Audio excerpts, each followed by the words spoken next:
En el invierno de 1941, en los bosques de la región rusa de Novgorod, un joven oficial soviético avanzaba descalzo hacia su ejecución. Acababa de quitarle las botas un español. A su lado caminaba un intérprete ruso que había venido desde San Sebastián para liberar a su patria del régimen soviético. El capitán se volvió hacia él y le suplicó: «Sálveme, ruso, soy tan joven todavía y tengo tantas ganas de vivir. Sálveme la vida, ¿por qué me la quitáis, ¿Qué he hecho yo? Mi único crimen ha sido la defensa de mi patria». Ese intérprete se llamaba Vladimir Kovalevsky. Tenía casi 50 años, había combatido en la Primera Guerra Mundial y en la Guerra Civil Rusa, y llevaba 2 décadas exiliado en Europa Occidental esperando el momento de regresar a una Rusia libre del bolchevismo. Cuando ese momento llegó, en forma de la Operación Barbarroja, se alistó en la División Azul Española. Lo que encontró en su patria le cambió para siempre. Soy David Cot, presentador de Memorias Hispánicas, y hoy exploraremos las memorias de un ruso blanco que criticó duramente a los españoles con los que vino acompañado y terminó desengañado y asqueado consigo mismo por haber colaborado en la invasión nazi de su país. Memorias Hispánicas. Para entender a Kovalevsky hay que entender quiénes eran los rusos blancos y qué les había pasado. Tras la Revolución Rusa y la derrota de opositores del bolchevismo en la Guerra Civil, cerca de 2 millones de personas, la mayoría vinculadas al zarismo, abandonaron Rusia. Generales, oficiales, aristócratas, pero también toda clase de rusos de a pie se instalaron en decenas de miles en Francia, Alemania o Yugoslavia. No ocurrió lo mismo en España, que en el censo de 1930 solo registraba 171 rusos en todo el país, más una treintena de alistados en la Legión y residentes en el Protectorado de Marruecos. El exilio blanco no era un bloque homogéneo, pero tenía una obsesión compartida: la reconquista de Rusia. Allí donde eran suficientemente numerosos como para hacer comunidad, los antiguos combatientes se organizaron en asociaciones de veteranos que eran a la vez clubes sociales, redes de ayuda mutua y ejércitos en espera. Creían que solo ellos representaban la auténtica nación rusa, la que había sobrevivido intacta fuera de las fronteras mientras el bolchevismo corrompía a los que se habían quedado. La guerra en su mente no había terminado. El problema era que los años pasaban y el régimen soviético no daba señales de derrumbarse. En los años 30 existía un debate importante en el seno del exilio ruso. La pregunta era: ¿se podía colaborar con potencias extranjeras para destruir la URSS? Los llamados derrotistas decían que sí, que cualquier medio era legítimo para alcanzar el objetivo. Por el contrario, los de la facción conocida como defensores respondían que aliarse con un invasor extranjero para atacar Rusia era traición pura, independientemente del régimen que gobernara. Esta cuestión recorrió muchas veces la cabeza de Kovalevsky. Cuando en julio de 1936 estalló la Guerra de España, los rusos zaristas vieron en Franco una causa afín por el anticomunismo y su retórica cristiana y tradicionalista. Sin embargo, solo entre 50 y 170 rusos combatieron en el bando franquista, y de esos, unos lo hicieron desde las filas carlistas, como fue el caso de Kovalevsky, y otros lo hicieron en la Legión o incluso en el ejército italiano. Kovalevsky se encontraba en San Sebastián como sargento de la Milicia Nacional de Falange cuando llegó el momento decisivo. El 22 de junio de 1941, Alemania empezó la invasión de la Unión Soviética. Los derrotistas del exilio ruso se alegraron, ignorando completamente que Hitler concebía esa guerra como una guerra racial y de exterminio para la colonización alemana del este de Europa. Kovalevsky describía así el estado de ánimo de los exiliados de extrema derecha. Cita: «Radiantes esperanzas cubrieron el exilio con sus alas, se hicieron proyectos. Nadie se cuestionaba la oportunidad de regresar a la patria con las banderas desplegadas. La hora de la revancha parecía haber llegado, la restauración de la Rusia nacional estaba a tiro de piedra. Hitler, a quien 2 años atrás, cuando se produjo el pacto entre Alemania y la URSS, se le tenía por el anticristo, era considerado ahora una suerte de héroe nacional». Fin de la cita. Vladimir también comentó el desbordado optimismo que se vivía entre los fascistas y conservadores europeos, que viendo lo rápido que la Alemania nazi noqueó a una potencia militar respetada como Francia, pensaban que derrotar a la URSS sería pan comido. Cita: «En cuanto a la propia guerra, la mayoría la concebía como una empresa sencilla y de corta duración, una suerte de desfile marcial de los ejércitos acorazados alemanes. El propio acto de reclutamiento ya llevaba en sí el germen de las penosas consecuencias que después se verían, puesto que a los postulantes nadie les advertía de las duras penalidades que les esperaban y sobre todo de los sangrientos combates en los que se verían obligados a participar. Por el contrario, les llenaban los oídos con desfiles marciales en Berlín y Moscú, con una marcha triunfal a través de Rusia y un pronto regreso a casa. La confusión era tan grande que se temía no llegar a tiempo para la toma de Moscú. Fin de la cita. En julio, Franco ya envió 17.000 hombres, de los cuales unos 10.000 eran combatientes, de la recién fundada División Azul, un cuerpo de voluntarios que se integró en la Wehrmacht con militares, falangistas y otros. Vladimir fue uno de los 28 rusos que se alistaron. Por su avanzada edad, hubo dudas sobre si admitirlo, pero quedó apuntado como intérprete y terminó haciendo muchas más tareas en operaciones militares y de contrainteligencia. Como militar convencido en la disciplina de hierro prusiana de la Rusia zarista, a Kovalevsky le irritaba profundamente la falta de disciplina del ejército español. Además, como veterano maduro, veía con condescendencia a los jóvenes, que veía como aficionados. En sus memorias tiene muy pocas buenas palabras sobre los españoles, y frecuentemente señala su incompetencia.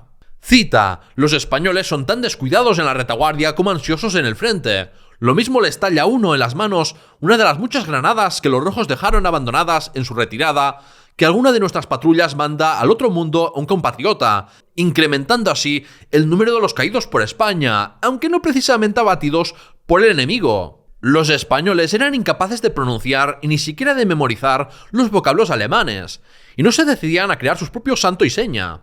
Esa circunstancia dio lugar a diversos hechos lamentables. Uno de ellos se produjo poco después de que ocupáramos la posición. Los alemanes a los que habíamos sustituido nos avisaron de que unos días más tarde regresaría desde el otro lado un agente que actuaba infiltrado.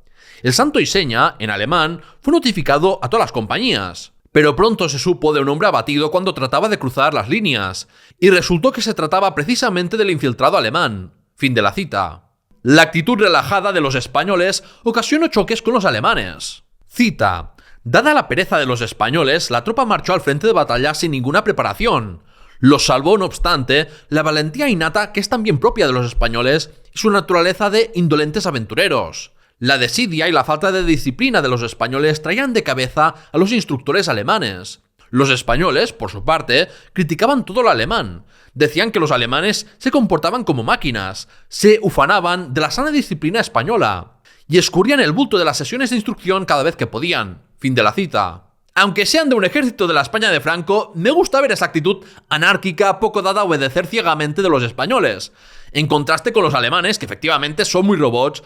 Eso les convertía más fácilmente en engranajes de la maquinaria estatal de exterminio de la Alemania nazi. El ruso hace un comentario que conecta la falta de disciplina con la cultura de redes de patronazgo que está bien instalada en el ejército español. Cita: de las 20 a 25 personas que estaban obligadas cada mañana a darles de comer a los caballos, apenas se conseguía reunir a 6 o 7 cada vez, siempre los mismos, los más responsables. Los demás eran, al decir de los españoles, unos despistados que solo aparecían muy de vez en cuando por la caballeriza para preguntar si había nuevas órdenes. 2 de mis colegas sargentos, adscritos como yo a la caballeriza, aparecían sobre las 8 o las 9 de la mañana, ya bien desayunados, y eso cuando venían. Quejarse de esa situación no tenía sentido alguno, pues una de las características del servicio militar en España radica en el miedo de los jefes a complicar la situación, si recurren a los castigos. Y no se trata de que los jefes sean bondadosos, no, sino que les horroriza complicarse la vida al tener que enfrentarse a sus subordinados y sobre todo a los protectores de sus subordinados. Y de protector los españoles siempre tienen a alguien. Según testimoniaban los propios españoles, no hay ningún otro país en el mundo, con la excepción de los países hispanoamericanos, del que se cometan tantas faltas que queden impunes como en la propia España. En muchas ocasiones, el criminal no pierde la posición social que ocupa, aun después de haber cometido un grave delito, si cuenta con parientes o amigos influyentes. En cambio, aquel que proteste ante lo que se hace mal o lo señale se arriesga a sufrir penosas consecuencias. Fin de la cita. Por cierto, si te está gustando el episodio, hazme un favor y dale a me gusta y suscríbete si eres nuevo para descubrir más historias de la historia de España. Los españoles de la División Azul fueron famosos entre la población civil soviética por los robos que cometían.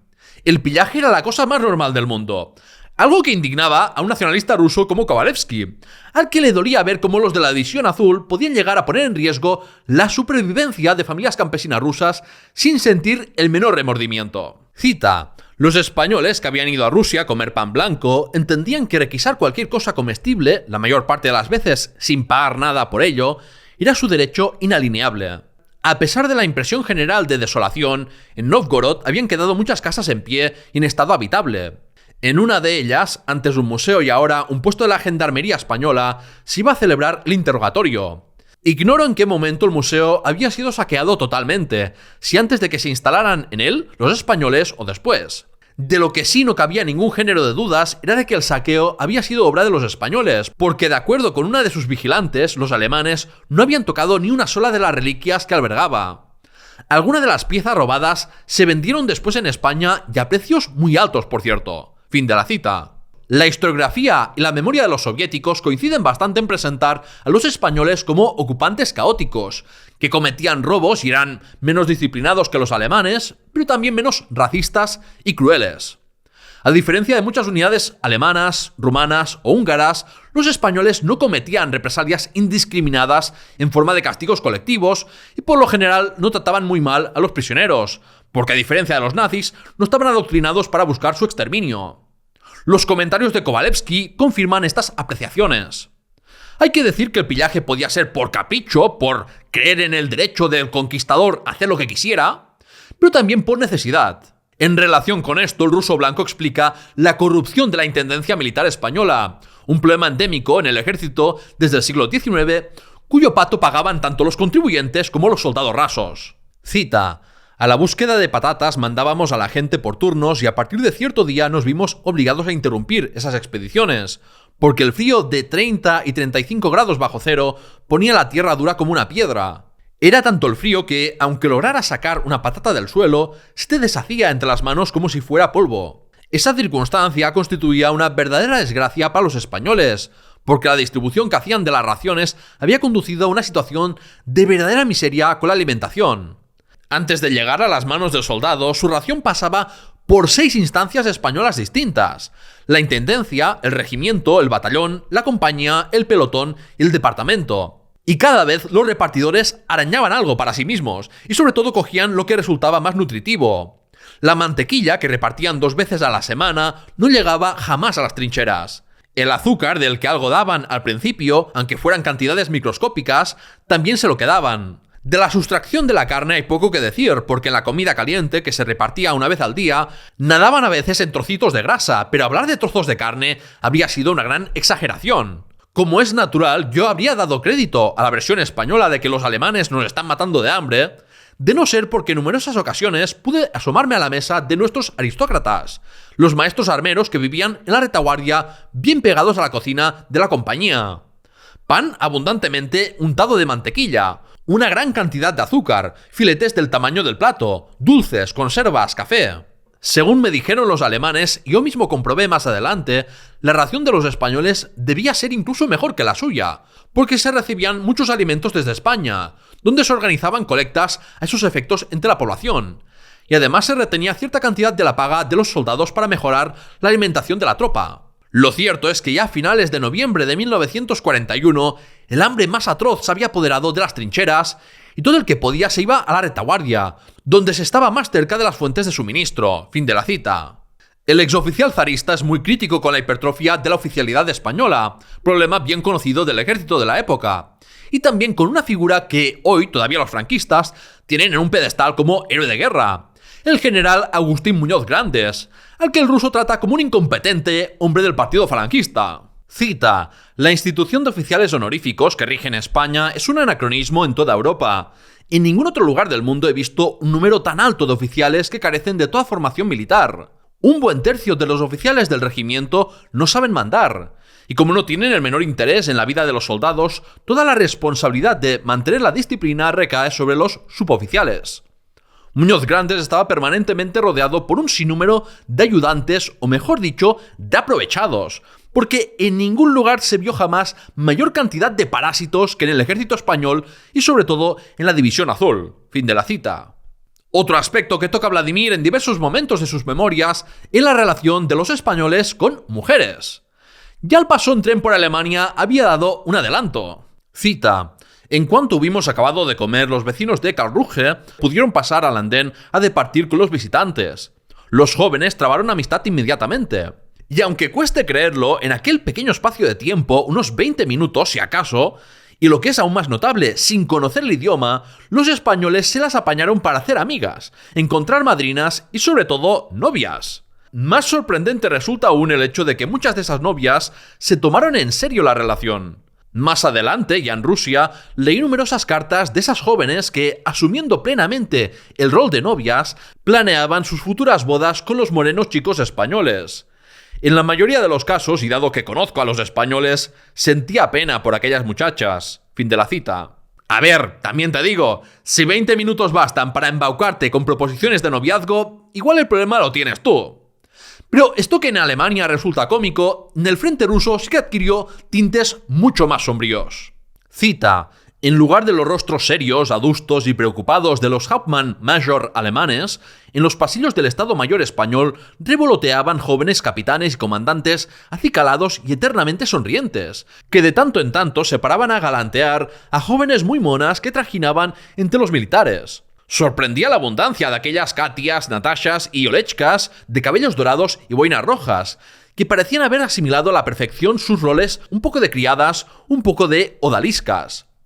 Y dado que en España todas las edades se rinden al amor, todos los jefes de regimiento e incluso el propio general tenían sus concubinas. Oficialmente todas aquellas muchachas figuraban como empleadas de la cocina o del comedor del Estado Mayor. Los españoles jamás dejaron de ser fieles a un principio.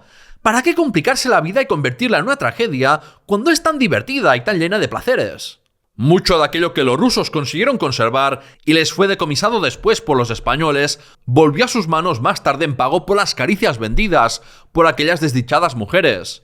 Conozco el caso de unos soldados que regalaron a una joven una vaca que había sido requisada en la misma población donde ella vivía. Fin de la cita. Por lo tanto, muchas mujeres, por la pobreza, destrucción y caos que traen las guerras, o, en particular, por acciones de pillaje de los españoles, se veían forzadas a prostituirse, por no hablar de casos de violaciones sexuales más obvias. Vladimir comenta que el coronel Martínez de Esparza abusó de una joven que casi parecía niña y que era sordomuda, lo que le era conveniente para que no se quejase. Se aprovechó de ella hasta que quedó embarazada, y el coronel solucionó el asunto escenificando un juicio en el que él actuaba como presidente de un tribunal contra la pobre mujer, tratada como mujerzuela inmoral. Fue enviada bien lejos, no sin antes ser obligada a permanecer fuera a 30 grados bajo cero, sin ropa de abrigo y sin permitir que nadie le diera cobijo. Todavía pude encontrar en Facebook a un bisnieto suyo agradeciendo un post que hablaba bien de su historial militar. Seguro que la historia de la rusa sordomuda no la contó nunca a su familia el muy desgraciado. Esta triste historia me viene bien para enlazar otra de las críticas del ruso blanco a los españoles, sobre una forma de hacer justicia donde las apariencias y la ejemplaridad, siempre contra los más indefensos, importaban más que la culpabilidad real de los acusados. Cita: es menester conocer el método que utilizan los españoles en los interrogatorios para comprender todo el absurdo que entrañaban, y así sentir la profunda repugnancia que inspira. Los españoles no interrogan para establecer los hechos, sino para exigir la admisión de la culpa y sobre todo para que sobrevenga el arrepentimiento. El capitán Martínez está muy irritado porque lo acusan de inacción, así que ahora nuestra tarea consiste en echarle el guante a un partisano, pero capturarlo con las armas en la mano y endosarle alguno de los últimos atentados mortales contra oficiales españoles, que se han hecho tan frecuentes, decía el celoso brigada. Sus palabras me producían un irreprimible temor, pues conocía la psicología de los españoles. En ausencia de un perpetrador e incluso de crimen, si hacía falta se fabricaban. De hecho, ya se estaban produciendo decenas de arrestos en toda la comarca. A veces bastaba que se sospechara de tener trato con los rojos, y a veces ni siquiera eso. Hubo el caso de un hombre a quien encontraron sobre las 7 de la tarde sentado junto a una tapia haciendo sus necesidades, y eso ya fue suficiente para que lo fusilasen. En su caso, bastó con acusarlo de estar escuchando a hurtadillas con el fin de vigilar los movimientos de las tropas españolas. Fin de la cita. Las impresiones crudas de Vladimir Kovalevsky sirven para ver la dura cara de la guerra para los soldados y sobre todo para los civiles de las poblaciones ocupadas. Esa cara terrible que ignoran y maquillan muchos frikis que se autoproclaman aficionados a la historia. Pero sus memorias también son interesantes porque es el relato de un ruso blanco que fue ahí con unas expectativas sobre lo terrible que era la Unión Soviética que chocaron con la realidad. La prensa del exilio blanco había dibujado una URSS al borde del colapso moral, una sociedad corrompida hasta los cimientos por el ateísmo y el comunismo. Pero esto es lo que se encontró. Cita: mi primera impresión de las personas que vivían bajo el yugo soviético fue que la erosión de la moral que esperaba encontrar no saltaba a la vista. La falta de matrimonio eclesiástico o el hecho de que hubiera dejado de ser obligatorio no habían dado al traste con la familia. El viejo orden que regía la familia en la Rusia prerevolucionaria no se había visto afectado. El poder del padre y la madre sobre los hijos continuaba siendo fuerte. Y no percibí manifestaciones de insolencia o desobediencia por parte de los más pequeños hacia sus padres. Las relaciones que los jóvenes de ambos sexos mantenían entre sí se habían cargado de espontaneidad, pero no habían caído en el vicio. Cada encuentro que mantenía con jóvenes me sumía en un sentimiento de humildad cada vez mayor y me infundía confianza en el futuro de Rusia. Eran jóvenes sanos en el aspecto físico, sin mayores daños morales, dotados de una sed de conocimiento enorme y con muchas ganas de trabajar. Si una impresión me llevé es la de que los exiliados tenemos que modificar radicalmente nuestras opiniones acerca de las gentes que viven en Rusia bajo el sistema soviético. Puede que el régimen soviético sea más horrible de lo que acostumbramos a creer, pero aún sometidos a sus tormentos, lo cierto es que los rusos, y sobre todo las rusas, han sabido conservar la pureza de su alma. Fin de la cita. Este comentario, por cierto, no debería ser interpretado positivamente por los comunistas marxistas. Por el contrario, es una demostración de los límites de las transformaciones sociales y de que el Partido Comunista, de hecho, mató la revolución de los soviets autogestionados. Durante la guerra, la propaganda de Stalin usó pocos lemas revolucionarios o antifascistas y apeló más al nacionalismo ruso para movilizar a la población, incluso a la más reacia del modelo soviético, en contra del invasor y en defensa de la patria. Al mismo tiempo, Kovalevsky veía con sus propios ojos cómo los alemanes trataban a los prisioneros soviéticos. Venía con una admiración profesional hacia la Wehrmacht por su competencia y disciplina. Pero lo que vio en Lituania durante la marcha hacia el frente fue un punto de inflexión. Columnas de miles de prisioneros soviéticos encadenados con alambre de espino, conducidos a golpes, con cadáveres rezagados a lo largo del camino. Kovalevsky enseguida entendió que la guerra sería larga, porque los rusos sabían que rendirse equivalía a morir. Esa doble percepción de una Rusia soviética menos mala y más resistente de lo esperado, y de unos alemanes más brutales de lo esperado, fue minando las certezas con las que Kovalevsky había cruzado la frontera. Una noche de finales de 1941, Kovalevsky acompañaba a una patrulla de la Guardia Civil Española dedicada a la persecución de partisanos en la retaguardia del frente de Volkhov, en la provincia de Leningrado. El mando de la operación recaía en un brigada que tenía la instrucción de capturar a alguien con las armas en la mano para justificar su presencia allí y aspirar a condecoraciones. En ese contexto, la patrulla se encontró con un grupo de supervivientes de la División 188 soviética, destruida por los alemanes semanas antes. Eran hombres uniformados, armados, que intentaban llegar hasta las líneas soviéticas y se entregaron sin resistencia.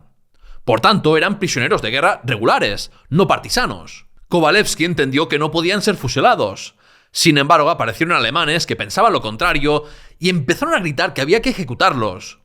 Kovalevsky trató de salvarlos a todos, pero entonces el intérprete de los nazis lo acusó de ser un bolchevique encubierto. Como sabía que su pellejo estaría en riesgo si insistía, se limitó a tratar de salvar al capitán del grupo, convenciendo al brigada de que sería una vergüenza llegar al Estado Mayor con las manos vacías. Los sádicos nazis empujaban a los prisioneros a una casa en llamas para que muriesen quemados vivos. Sin embargo, en vistas de que iban a ser ejecutados, los prisioneros trataron de huir, y algunos lo lograron. El capitán, sin embargo, se quedó allí pasmado sin tener tiempo de reaccionar y largarse. Eso selló su destino, y fue ejecutado tal y como describí al principio de este episodio. Este incidente resultó traumático para Vladimir, y por eso escribió el que para mí es uno de los mejores pasajes de sus memorias. Cita: en mi larga vida, en aquel momento yo contaba con casi 50 años, de la que más de un cuarto había servido en el ejército, yo había peleado en combates y batallas y por lo tanto había asistido a asesinatos en masa, me había tocado ver la muerte de cerca, incluso a veces la de mis mejores amigos. Yo mismo, cuando me tocó apostarme detrás de la ametralladora, había repartido muerte sin saber a quién se la daba. En la guerra civil que libramos entre 1917 y 1921, mis enemigos fueron rusos también, pero verlos morir ante mis ojos siempre me había dejado indiferente. Y no obstante, la muerte de este hombre en los recónditos bosques de la región de Novgorod, la muerte de un hombre al que nada me unía, de un hombre que probablemente nació después de que yo hubiera abandonado la patria, alguien criado en una cultura distinta de la mía y guiado por otros intereses, esa muerte me emocionó hasta lo más profundo de mi alma.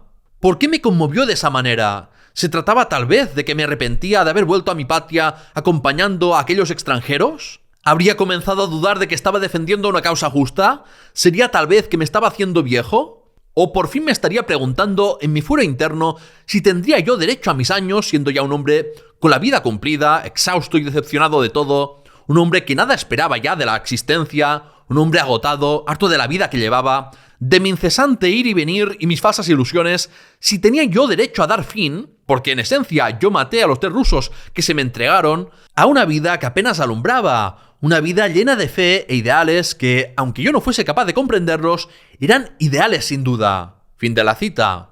A pesar de que Kovalevsky no regresó a España hasta la primavera de 1942, decidió terminar en este punto sus memorias, porque lo importante era resaltar lo desengañado que estaba de la causa a la que se había unido.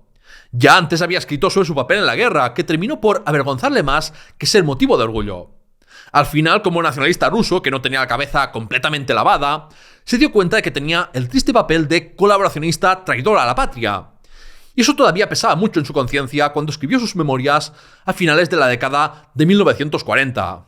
Cita: en más de una ocasión, tanto yo mismo como los demás intérpretes rusos que estábamos de nuevo en nuestro país, nos preguntamos si en verdad al pueblo ruso le resultaba tan odioso el poder soviético. Y si sería cierto que toda esa gente esclavizada solo estaba esperando la ocasión para sacudirse el yugo de la opresión a cualquier precio. O tal vez todo eso no eran más que bulos echados a rodar por los alemanes para justificar su política de conquista, los futuros asentamientos que planeaban en Rusia.